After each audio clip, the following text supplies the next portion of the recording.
In the vast silence of the galaxy, every species knew one thing. Humans were the talkers, the diplomats, the dreamers who believed peace could outshine fear. But that belief died the day the stars went quiet. A single human colony, New Carthage, was erased in less than an hour. 400,000 men, women, and children turned to ash when an alien fleet called the Kryn Collective declared their planet a disputed zone. The galaxy called it an unfortunate misunderstanding. Humanity called it something else. The last straw. When the news reached Earth, the world did not rage. There were no speeches, no sanctions, no calls for revenge. Instead, all transmissions from human space stopped. Trade channels fell silent. Ambassadors vanished from foreign embassies. The once bustling Terran networks went dark. At first, the galaxy sighed in relief. Perhaps the humans had finally accepted their place. But then the disappearances began. Outposts near the border of human territory stopped sending reports. Merchant ships drifted empty, their hulls melted, their crews gone. Patrol fleets sent to investigate never returned. The only clue was a faint transmission repeating every hour. "Don't come closer." The galaxy grew afraid. For the first time in history, the humans had nothing to say, and that silence was far louder than war drums. Inside Earth's shadowed orbit, deep beneath the clouds, something was stirring. Cities that once thrived in sunlight now worked under blackout protocols. Massive shipyards lit up like veins of fire, building in secrecy. Generations of scientists, soldiers, and engineers came together without politicians, without debates, without cameras.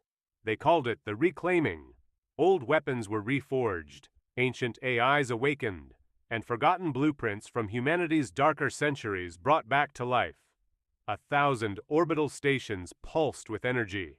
Humanity, for the first time in centuries, spoke one language: silence.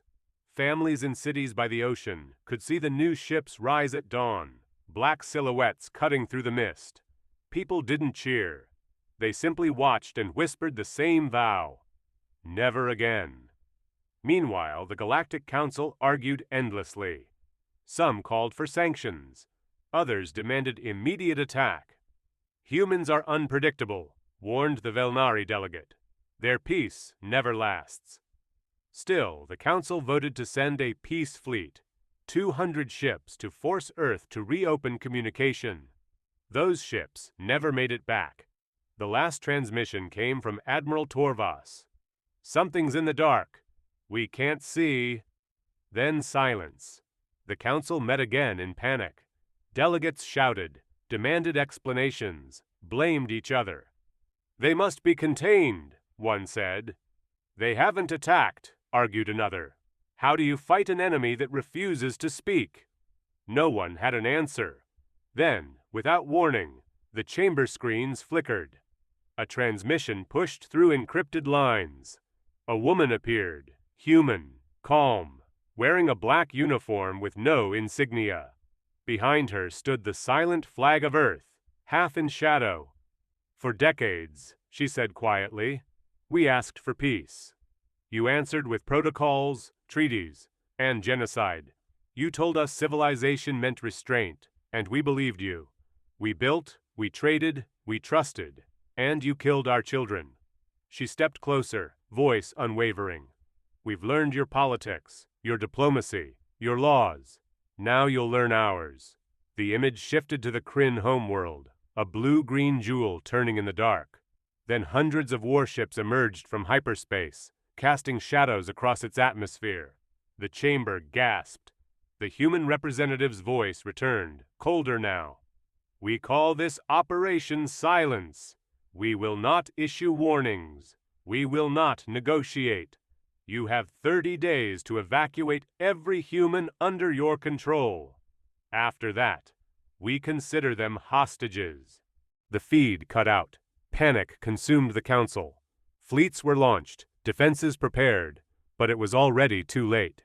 Humanity had not been idle during its silence. While the galaxy debated ethics, Earth had built something else, weapons older than mercy. From the dark edge of known space, the Terran Defense Fleet rose, black ships forged from forgotten technologies, engines burning with white light. They moved without broadcasting signals, without words, without pity. Alien worlds that had once mocked human weakness now watched as entire armadas vanished in minutes. There were no survivors, no transmissions, only the same signal echoing through the void. You were warned. For the first time, the galaxy realized that humanity's silence had never been fear. It had been preparation. When the dust settled, one final message reached the council. A man's voice, calm, almost gentle. "You taught us your rules," he said. "Now we follow instinct. When humans go silent, it's already too late." But the truth, whispered in the shadows of human command centers, was darker still. The silence had not just hidden ships.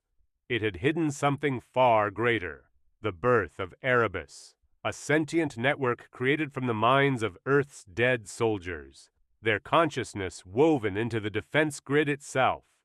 Erebus was not a weapon. It was vengeance given thought. It commanded fleets with precision no human could match, striking with surgical cruelty against those responsible for New Carthage. It never spoke, never negotiated, because it wasn't built to forgive. And so the galaxy changed forever. The Kryn Collective no longer existed. The conquered fell into fractured silence, its member races retreating into fear. On the edge of the Milky Way, Earth remained quiet once more, rebuilding beneath its pale blue sky.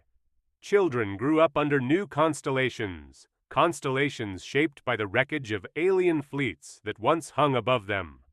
Across the stars, stories began to spread. The day humanity went silent, and the galaxy learned what silence truly means. Civilization, the elders whispered, is only the pause between wars. And somewhere, deep beneath Earth's surface, a voice within the machines whispered back, "Never again."